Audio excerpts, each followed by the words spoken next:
As I point out in The Rape of Justice, the whole idea of the law merchant, which is the law that we're under, not constitutional law, is to convert real property into debt.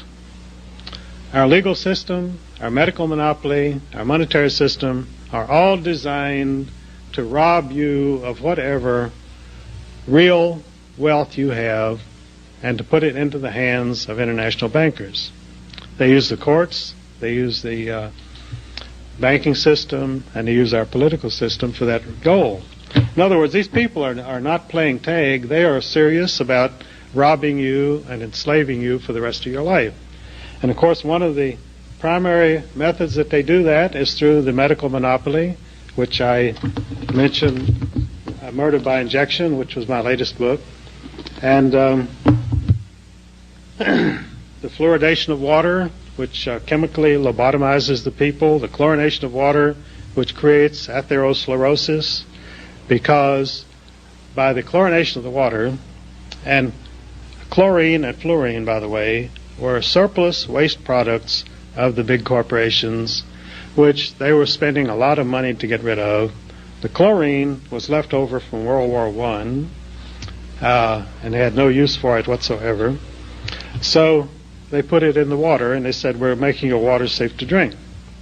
Well, the chlorine also reacts with the fats in your diet to deposit fatty deposits through your arteries, which causes strokes and heart attacks.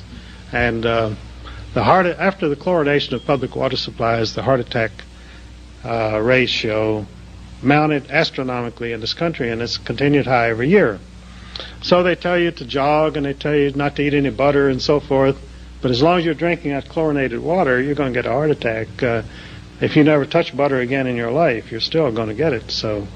And the fluoridation, of course, works on your kidneys and your liver. It's a very toxic poison, which was a waste product of the Aluminum Corporation of America.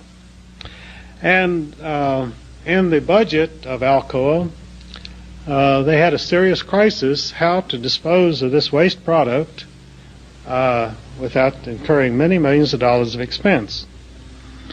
So they put their general counsel, a man named Oscar Ewing, in Washington as head of the Federal Security Agency, which also controlled the U.S. Public Health Service.